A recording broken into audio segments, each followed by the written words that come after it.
بسم الله الرحمن الرحيم. Well, my name is Joram van Klaveren.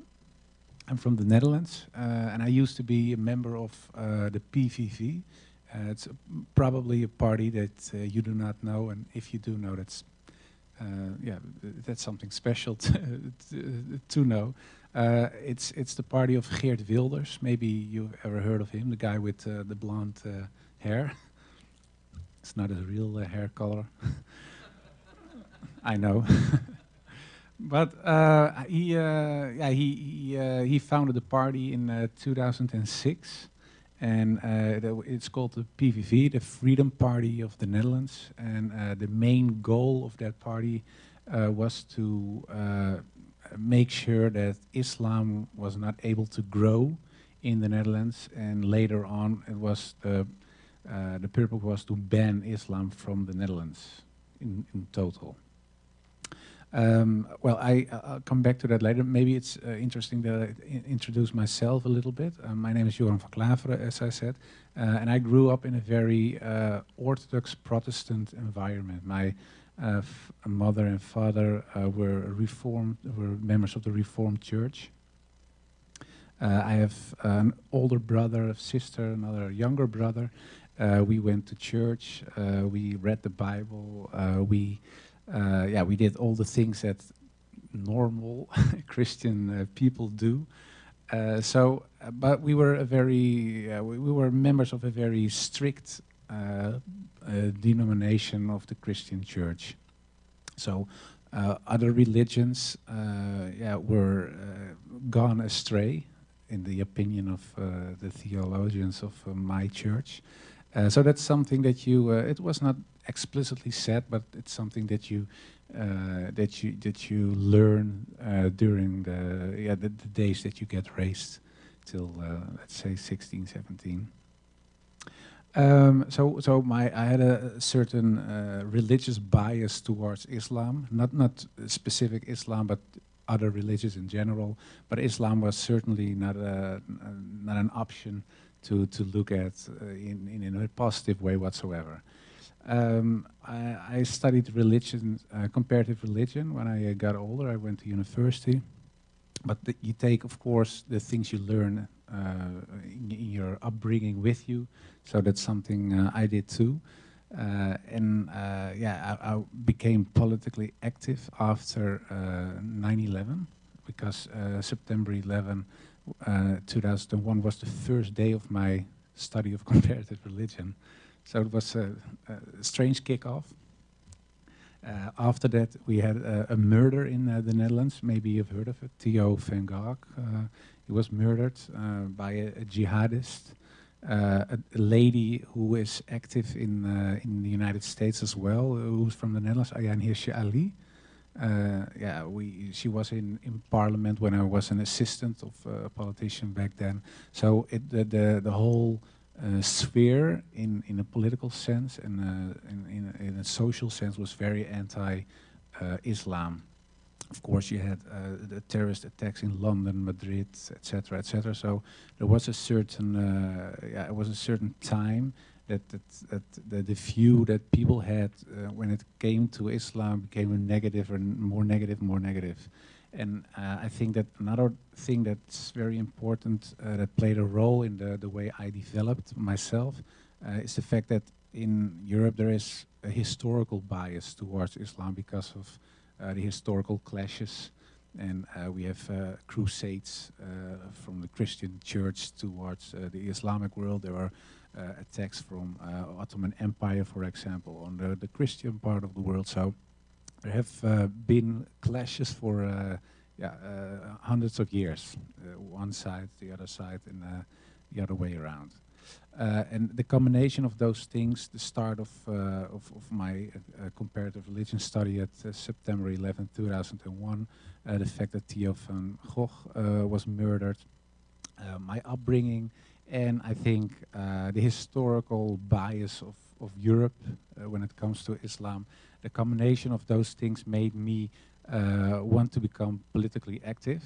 And I was searching for a party who was most anti-Islam, well, I found that that party. There was Geert Wilders from the PVV, and I did everything I could when I became a member of parliament. It was in 2009, 2010. So that's way back, and yeah, the last I think 7, 8 years of the 7, 8 years after that, I did everything that I could to stop Islam from growing. I tried to get legislation to ban Islamic schools in the Netherlands, to ban all mosques, to prohibit it, reading the Quran. So, and in one time we made legislation, or we tried to make legislation to ban Islam in general from the Netherlands, of course, and alhamdulillah, it didn't work. But that was something that we tried. And I left Islam. Sorry, I left the political party, the PVV, in 2014, 2015. And that was because it was an anti-Islam party. But in 2014, 2015, Geert Wilders was active at a rally, a right-wing rally, and he asked the people, do you want more or less Moroccans? And the whole crowd shouted less, less, less. And then he said, okay, I'll make that happen. And that was, for me, was a point that I thought, okay, I'm still anti-Islam, but this has nothing to do with anti-Islam anymore. This anti-Moroccans. So I asked him to take his words back or change it or do whatever to play it down a little bit. He said, no, why should I? So then I left. And in 2017, I stopped politics in general. I do something else now. I work for the radio and teach and other things. No politics anymore. But there was one long-held desire that I had, was writing an anti-Islam book, because I was still anti-Islam, only not active in the politics anymore. And I was, I thought it would be a very important thing that all the things that I said and that anti-Islamic people and groups say, that we have a theoretical basis with great grounds, so we can point to the book when people have discussions, and we would solve the dispute about Islam. Is Islam a religion of peace, or is it something very wrong and evil when it comes to Europe or the West or the world in general? So I started writing the book, but I always had, as a Christian guy, my doubts on certain dogmas of the Christian Church, for example, the Trinity, the crucifixion of Christ, and I thought there were those were points when it comes to the Christian dogmas that are difficult to understand. So, but I was writing the book, but those, I tell you this because it comes back later in my story. I tried to write the book, and what I did was all the objections that I had, and those were, for example, Islam promotes terror. That's something that I thought. Islam is anti-women, Islam is anti-Jewish, Islam is anti-democracy.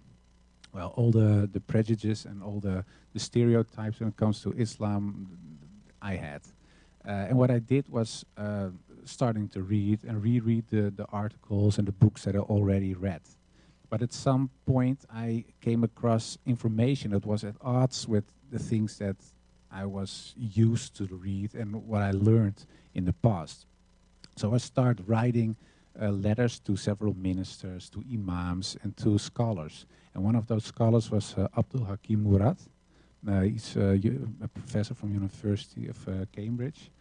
But I didn't know that. I just followed a line and thought, oh, well, he's a scholar, so I write. And I didn't know if people would write back, because I put a little link from Wikipedia, and my own page is in English as well. So I thought, okay, I give them at least the information so they know who they are talking or writing with. And after I find out who he was, I thought, oh, well, he will never answer. But he is one of the greatest scholars in Europe when it comes to Islam. And but he did, and I got a 17-page mail back and I thought, whoa. So I started reading and reading and reading, and he asked me at the end, how is it possible? Because you studied comparative religion at Free University, where Abdul Hakim Murad also taught in the past. So he asked me, from what happened? And what titles did you read, and what's the information you got? So I gave him a list with titles. He said, okay, I know where you're coming from, I understand. And I explained that when I was younger and I was at university, the points that I mentioned earlier when it comes to the historical bias and the upbringing, etc. But at one point in 2003, 2004, I went as a student to several mosques. And I asked several Muslims, well, what's up with Afghanistan, Taliban, etc., etc. And there was one guy who told me, well, that's what Islam wants. And he was a Muslim. And he said to me, yeah, well, I don't like it either, but that's what God wants, so we have to do that point. And then I thought, whoa, you're even more crazier than I thought. And that hardened my views when it came to Islam. And I told Abdul Hakim Murad as well, and he said, well, you know what the point is, that you have Dar al-Islam, he said, it's a house of Islam, and you are in a little barn somewhere in the garden with all the extremists, the anti-Islam guys and the extreme Muslims. And so what you have to do is get out of the barn, walk into the garden, look at the house, go into the house, and then we talk again. You can ask questions again. And that's what, and I asked him, well, I'm willing to get out of the barn if you give me some information, how, a map. So he gave me some information. I started reading and reading, and in the end, I thought, okay, Islam, the teachings of Islam, I thought, okay, that it looks very much like Christianity. Be polite, of course, believing in God, believing in the prophets, etc. But in the end, the big difference, of course, is whether the question whether Muhammad is a prophet or not. So I thought, okay, maybe Islam, the teachings of Islam are okay, but Muhammad is still, as I learned, an antichrist, or he is a crook, or all the bad things you can imagine. That was still the view that I held when it came to Prophet Muhammad. What I did was comparing him not to Jesus, because a lot of people always say you have to compare him with Jesus, but I found that illogical, because Jesus had another mission. Even when I was still not a Muslim, I thought, well, it's more fair to compare him to Moses, because I thought, well, in the Christian church I was brought up, they called Moses the lawgiver, and I thought, well, Prophet Muhammad brought a law as well, the Sharia. So I thought, well, we have two guys who say they bring a law, so it's more fair that I compare those two with each other. And I thought, well, one of my objections was Muhammad used violence. And then, yeah, I read, of course, Moses used violence as well, and especially the guy who followed Moses when Moses died, Joshua, is a prophet as well in the Old Testament. He used a lot of violence. And when I compared the teachings when it came to war between the Bible and the Quran, I found out that what the Quran, for example, says, you cannot kill women, children, now all the things you probably know. But in the Bible, there are passages that say the opposite. They say you have to kill women, kill them all. And of course, let's be happy that's not what the most Christian churches teach. But there are passages in the Old Testament that say that you have to wipe out everything, even the grass. So everything has to be erased.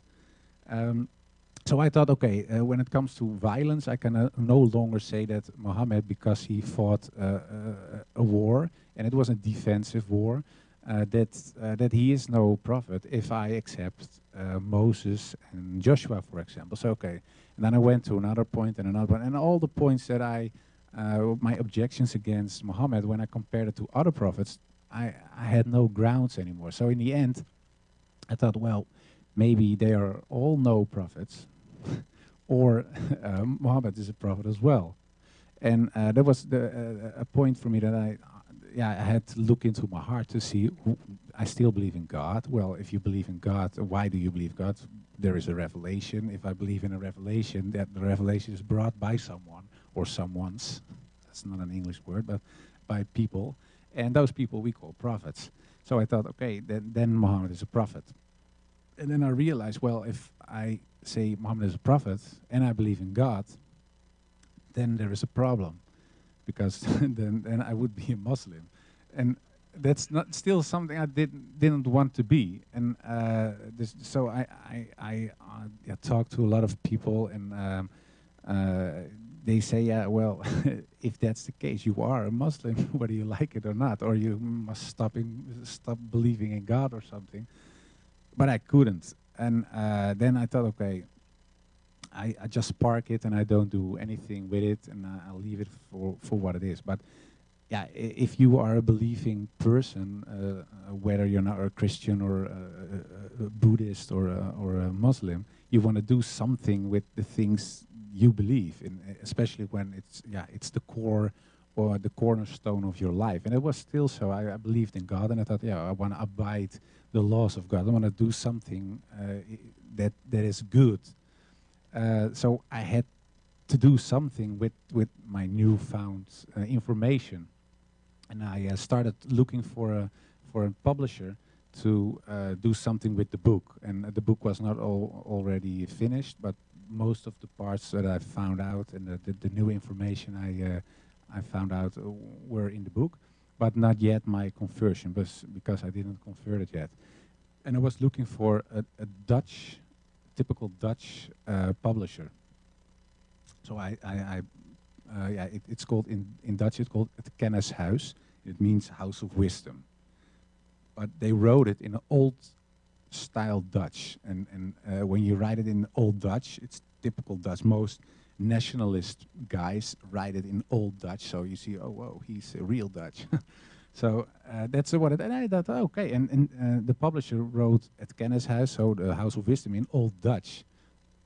And they were specialized in Islamic literature. So I thought it was an anti-Islamic publisher.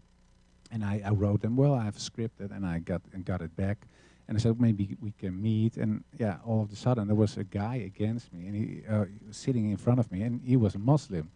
I said, oh, why you look Muslim? Yeah, I am a Muslim. It's Islamic. It's an Islamic publisher. It's an Islamic publisher. You called it Kennishuis, and you wrote it in old Dutch. Yeah, I know. But we did it on purpose because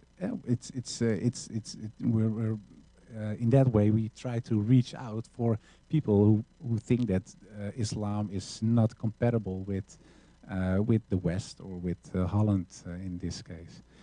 So we start talking. I told him where I was, that I believed that Muhammad probably was a prophet, and I still believe in God. He said, well, you are a Muslim, but you don't know it yet. So I start reading, and it took a couple of months, and after those months, we were eating at home by the publisher, and there was an imam with us and some other guys, also non-Muslims, and the imam suddenly asked me, "Do you believe in God? Yes or no?" I said, "Yes." "Do you believe Muhammad was a prophet? Yes or no?" I said, "Yes." I said, "Well, we take the Shahada now,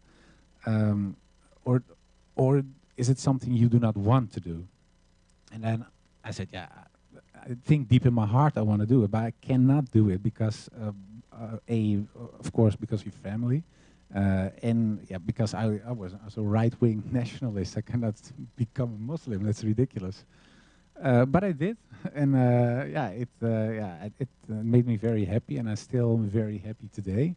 Unfortunately, a lot of people in my family, of course, are a little less happy when I did it. And some Muslims ask me, "Well, aren't you mad at your family, or why aren't you disappointed?" But I'm not, because especially my mother, she was very sad, and yeah, she said it's not because I'm sad because you became a Muslim. She said I would also be sad when you became a Buddhist, because yeah, she thinks Christianity is the truth, so she was worried for my soul.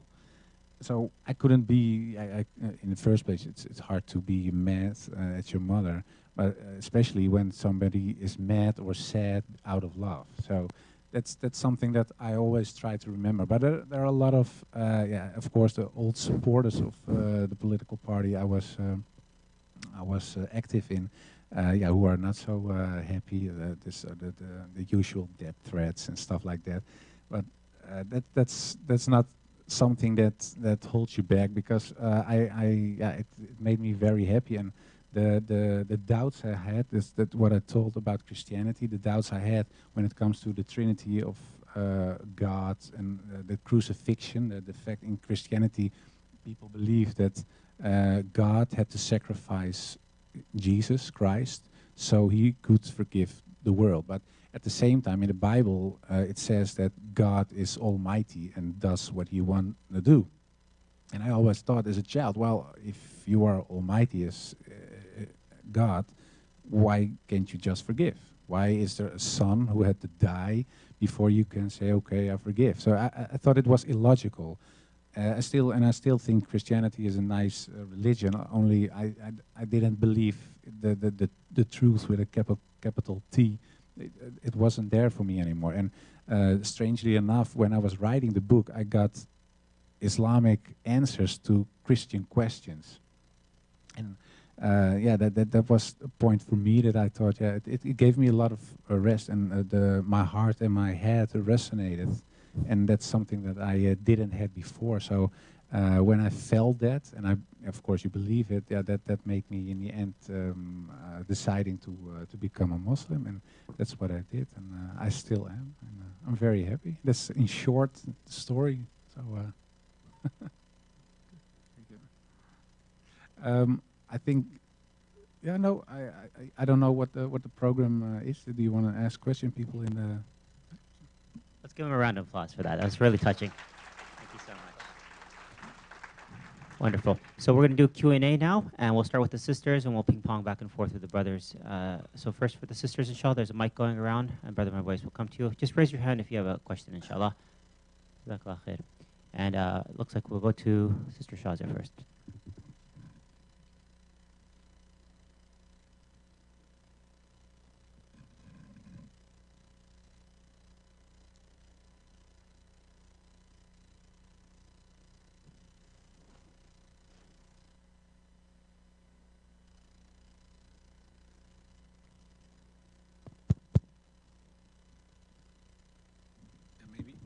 Maybe you can take this one. This one.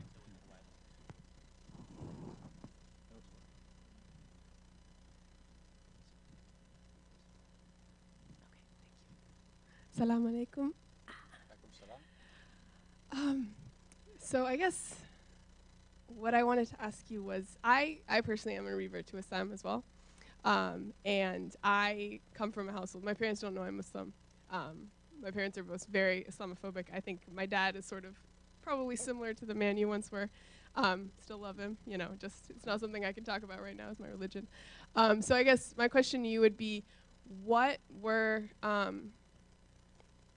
advice would you give to someone, to your old self maybe? And yeah, I guess I'd be interested to hear that. Well, thank you for the question. Can you hear me? Okay.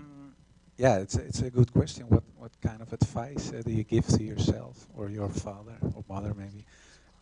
Yeah, I think that one of the most important things when it comes to Islam is education, and making people see that Islam is not what you see at the news or the things you always hear.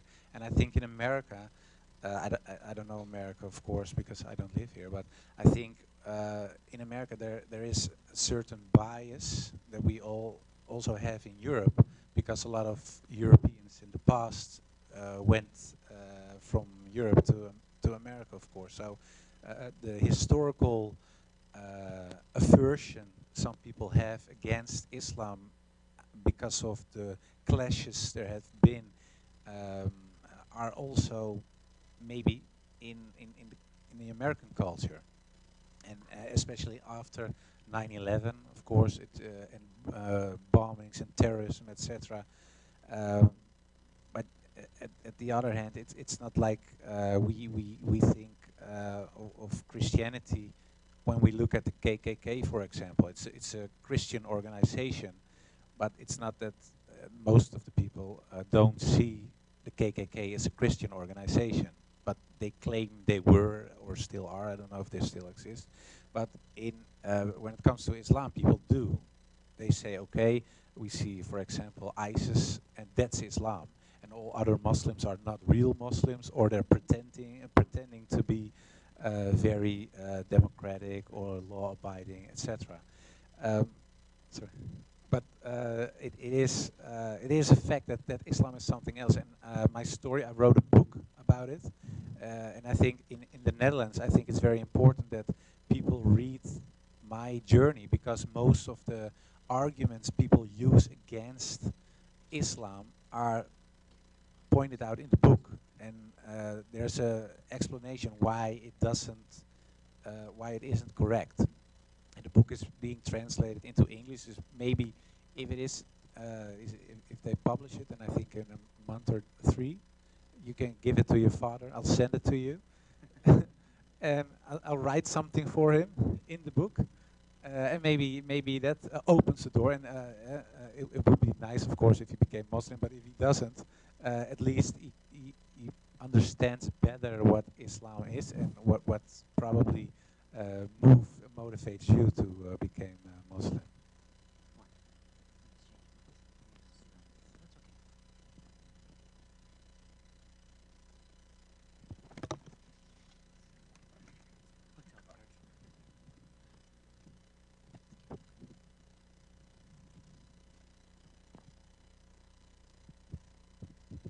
Does this work? Thank you for your presentation. It was very insightful. The question that I have, first of all, I've been to Holland, great country and very nice people. The question that I have is, have you thought about going back to politics and maybe spreading what you've learned and essentially sharing with people and changing their view of the typical stereotype image of a Muslim? Thank you. Yeah, thank you for the question. Yeah, I didn't think of politics, and I still don't think of politics too much. Of course, you follow politics, but I have no desire to go back. I've been in politics for 12 years. You call it here the Senate, and if you are in politics, you have to have certain ideological motivations, and I think a little bit or arrogance or naive, being a little bit naive. So if you have to believe that you can change the world, and I hope, of course, that we can change the world as a community. But I have no longer the illusion that the political party can change the system. But I think in the end, it's not a political thing. It's something of the people.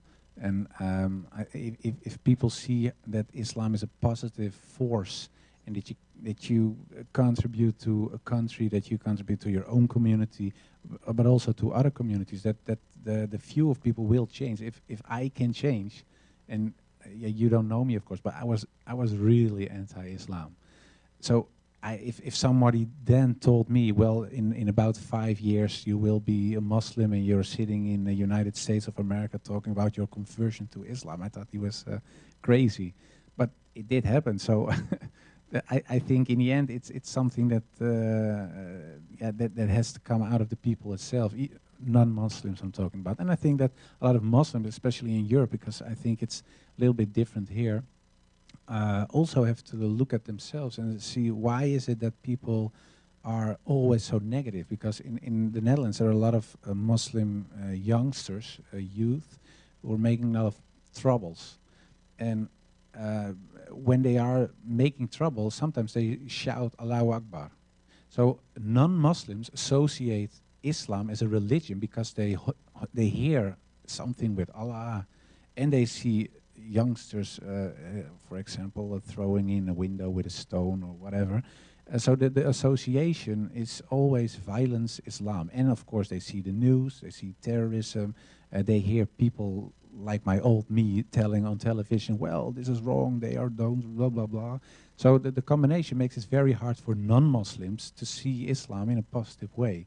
And I think that the best group to show them the other side are Muslims, because we are, of course, the ones who have to practice the teachings of Prophet Muhammad. And I think if we really practice those teachings, that we have a better world. So, and it starts with yourself as a community. So I'm not going back into politics, but I founded an organization. It's called the Anthony Janszoon Association in the Netherlands. And what we try to do is to change by giving lectures, going into the country, schools, etc. So we can show people what that Islam is something else than that you see, or what most people in Europe think. And it's I don't know if I have time, but I don't know if you know who Anthony Janszoon was. So I never heard of him. Okay, that's funny because it's an American. Yeah, he became an American. Anthony Janszoon van Salé. His father was called Jan Janszoon. It means son of Jan. And Jan is a typical Dutch name. And it was around 1610, so a couple of hundred of years ago. He was a pirate for the Dutch Navy. And he had to, we call it kapen. You have to rob Spanish ships, because the Netherlands were a province of Spain then. And in the end, we wanted to be independent. So what we did as a Dutch people, we attacked Spanish ships, took their silver and gold, and used it for weapons to fight against them. So we used their own money to fight against the Spanish. One of those guys who did that was Jan Janszoon. And one day he was with his ship near Spain and Canary Islands. It's near Morocco. And his ship broke down, and he was caught by pirates from the northern of Africa. And they brought him to Salé, and that's a little place in Morocco. And then they asked him, well, you can choose, or you buy yourself free because you have a lot of money, or you walk back. Well, that's impossible, of course. Or you become a Muslim. And then he asked, I don't know what, he asked him, what is a Muslim? I've never heard of a Muslim. What's a Muslim? And they explained him, and then he said, oh, then I'm already a Muslim. And they were so impressed that they said, well, if you are a Muslim, then you can choose, or you join us, or you're free to go wherever you are. And he said, well, I love the sea, I love robbing Spanish ships, so I want to be part of your gang, or whatever group it is. So he became a pirate for Salé, and Salé was a little republic. And the Sultan of Salé was so impressed with the things he did, because he was a very good pirate. And they robbed Dutch ships then and Spanish ships. They made him a president. So he became the first president of a Moroccan place, was Jan Janszoon from a little place out of Holland. And he later on he married a Moroccan girl, of course a Muslim as well, and they got 4 children. And one of those children was called Anthony, and that's the guy why my foundation is Anthony Janszoon van Salé, Anthony in English. And he was sent to the New World with a lot of money from his father, because his father became very rich.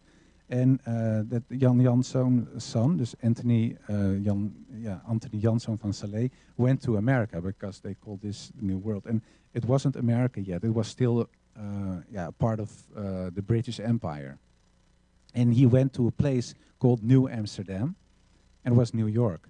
And in New York, some people say, well, it's founded by the Dutch, New York. There's still typical Dutch names, for example, the Bronx is Brooklyn. Is Breukelen, it's an old Dutch city. And it's true, it was founded by the Dutch, but the guy who did that was a Muslim, because Anthony Janszoon van Salé was the guy who founded the Bronx. He developed Brooklyn. They gave him, he asked them, is there some land somewhere that I can buy? They said, no, you can't, because you're not a Christian. They didn't want it. Then he said, well, I pay 3 times what you normally ask. I said, okay, buy the land. And he gave that. And those Bronx, for example, and Brooklyn were were one of the first places in the New World, in New Amsterdam, who were developed, and it was developed by a Dutch Muslim. So even America, in the core, there are, and I'm not talking about slaves, a rich man, a successful guy, was a Muslim who was one of the founders of New York, still today. And what another funny fact is maybe, is the fact that the first Quran ever brought to the United States was brought by this guy, Anthony Janszoon van Slee. So a Dutch Moroccan guy who was a Muslim brought the Quran to America. It was very funny, and I thought, well, he was a very positive guy, and when he was in New York and he was doing his thing, he was, of course, confronted with a lot of people who didn't like him because he looked different, but also because he was a Muslim. But he was very steadfast, and he did what he had to do. He helped, for example, a little group, they called the Quakers. They were Christian people who were persecuted by other Christians. And he said, no, we have religious freedom here, and it's a new country. Nobody is the boss of someone else, so they can live on my land. So he gave them room to practice their religion. He bought slaves, etc. He did a lot of good things. And I thought, well, that's a nice name for the organization because of the history of his father, the history of himself, and the things he did. So, and with that name, I'll try, and the story, a lot of people in the Netherlands don't know the story as well. So I always tell it to show people that the beginning of the United States, and that's, of course, one of the mightiest countries in the world, was also Islamic in the core. And it's always nice to show people that there's something familiar and it's not something so strange when it comes to Islam. What will be the name of title of your book? In Dutch, it's afvallige, and it means apostate. And I choose the title because I'm an apostate of Christianity, of course, but it's also a wink. It's because of the discussion about apostasy in Islam.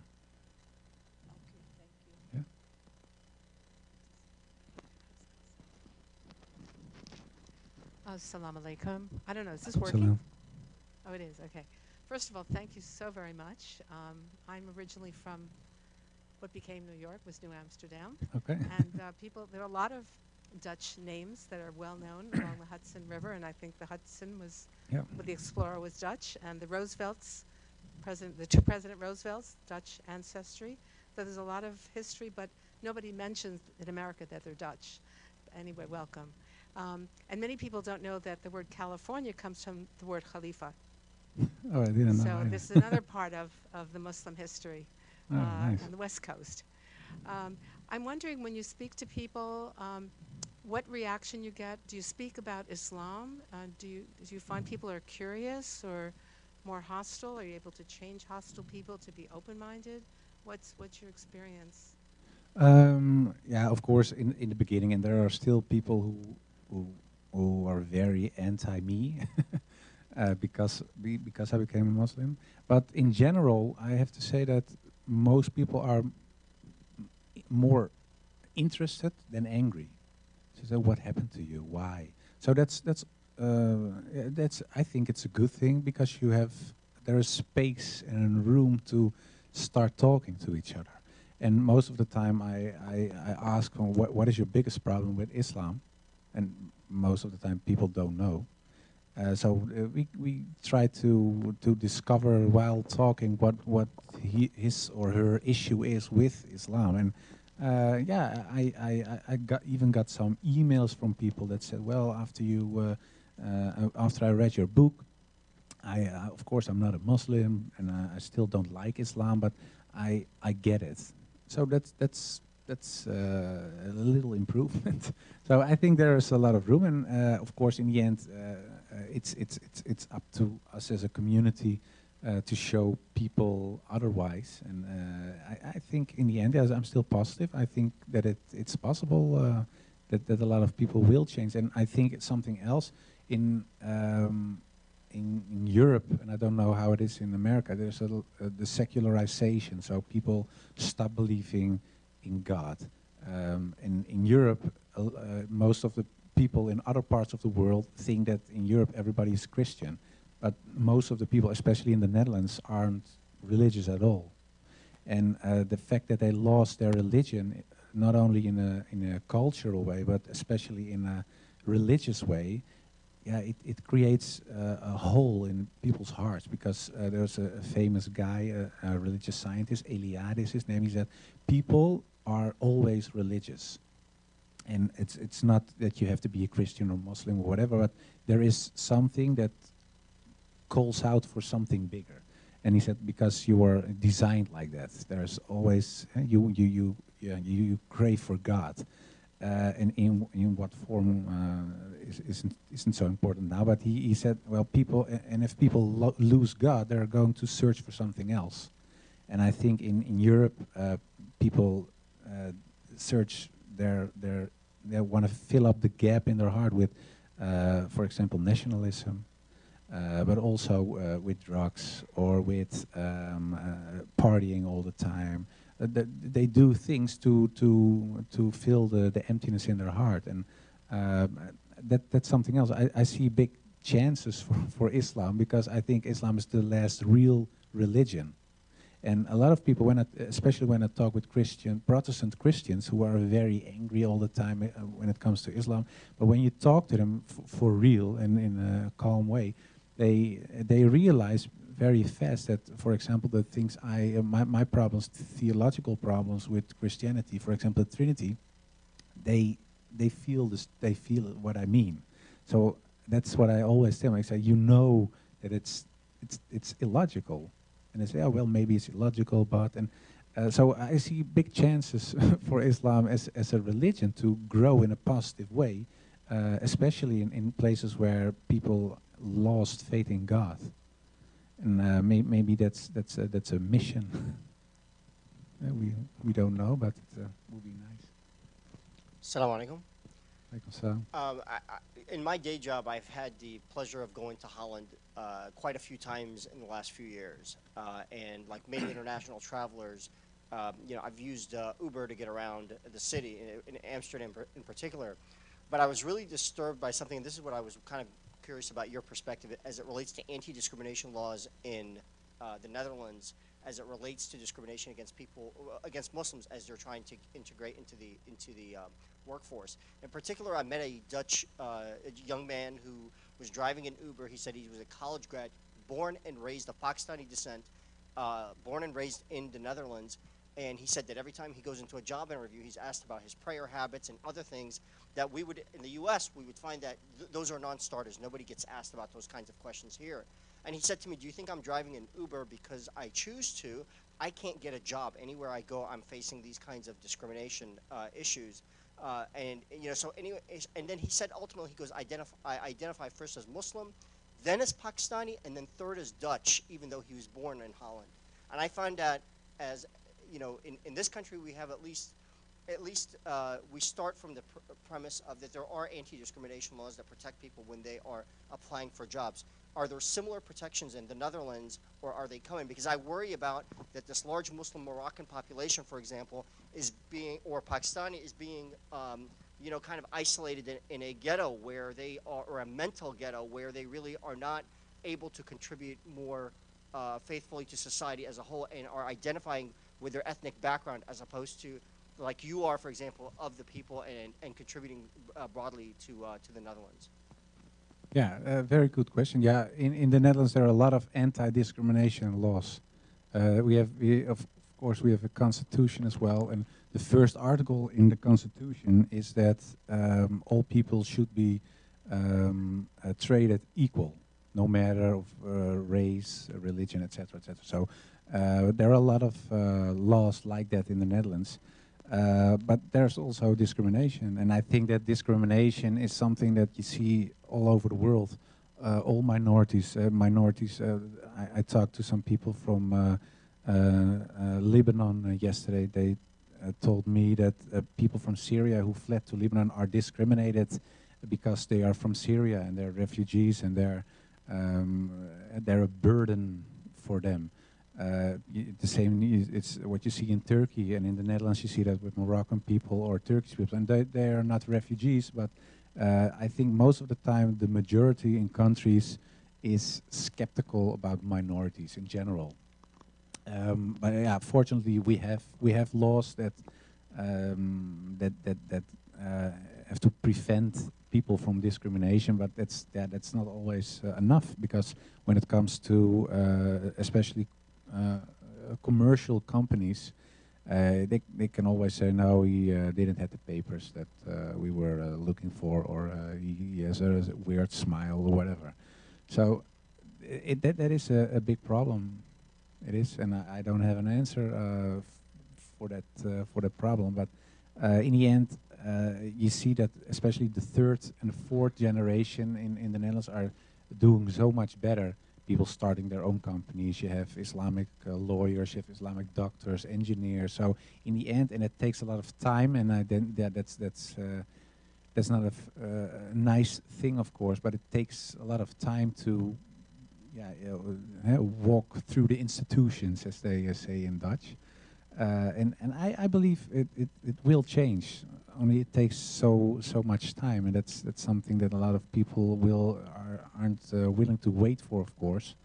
And in the other part, the other side of the story is that you see, especially in Eastern Europe, that there's a very strong anti-Islam movement now, and it's not only in Eastern Europe, but because the anti-Islamic groups are uniting in the European Union now. So it became one powerful force in politics now. So that's something that's very worrying, and it gives a lot of the normal people, as you can say, the people in general in different European countries, an excuse, because they say, well, we have 1/3 of parliament saying Muslims are wrong, or they create problems.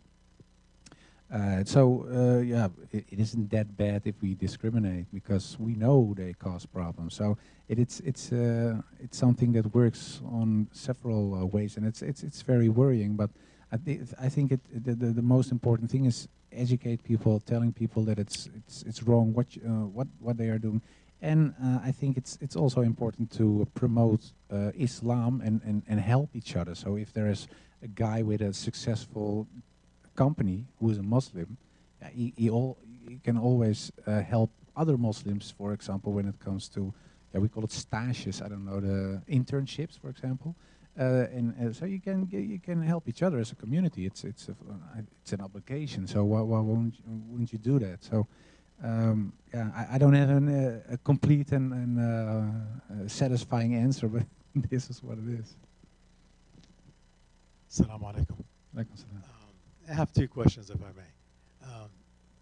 During the discussion, you were mentioning that you had Christian questions and you found actually Muslims answers. Could you share with us a few of those where you think actually that these are the ones that made it for you? And the second question is, with your involvement with the political field and being maybe actually prior anti-Islam. Oh, sure, sorry. With the political movement and being anti-Islam prior to you being Muslim, you have mentioned that maybe most people will look at Islam based on maybe some of these terrorists around the world and maybe in Europe. Are these actual terrorists, or maybe these are actually like movements by certain governments in Europe that Islamophobic, maybe that actually did make Islam look bad? What's your take on that actually as being involved in the anti-Islam movement back then? Okay, that's a big question. The first half of the question was about Christian doubts.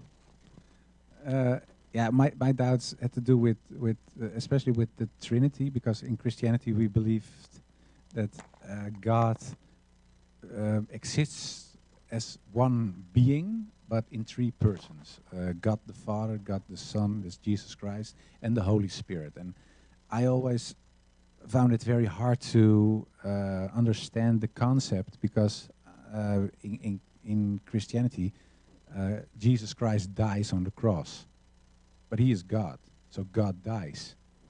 So I asked the minister when I was 12 or 13, how is it possible that something that is infinity, if God is infinity or infinite, how is it possible that it dies? Because then it is ended, it's ending. So that's impossible. And if he is dead and he is alive at the same time, that's something like a square circle. That's impossible. And then they said, well, it's a mystery. So yeah, that's. But you have to believe it. But if I try to believe it, I can't because it's a mystery, and I don't found that very satisfying. So that's something that, and there are a lot of theologians who have very nice concepts. But in the end, it's coming back to the question: is the God of Jesus Christ, is it one or three? And in the whole Bible, there's no sentence in the Bible that says God is three. It isn't there. And the parts that are referring to something that could be interpreted as three are added later. And it's even in the Christian Bible, you can see that it's almost always between, I don't know how you say it, we call it haakjes, between quotes. No, not the that one. And in Bible it says the sentences between those things are added later. So there are in the Bible there's no reference to God as three, and there is even a sentence that Jesus Christ says, "Hear, O Israel, your God is one." Well, that is exactly the same as Prophet Muhammad said. There is one God, and that's Allah. So it wasn't logical for me. So the Trinity thing was an issue for me. And another thing I talked about earlier, short, it was about whether there should be a murder before God can forgive. And yeah, I found that not logical, because in the Bible says there's a story about the prodigal son. It's a story that there's a father and he has two sons, and it's a very rich father and it's a very successful company. And one of the sons goes away and he says, "Well, Dad, if you're so rich and one day you will die, so can't you give me the money I'll get when you die?" He says, "Okay, if you want that, here's the money."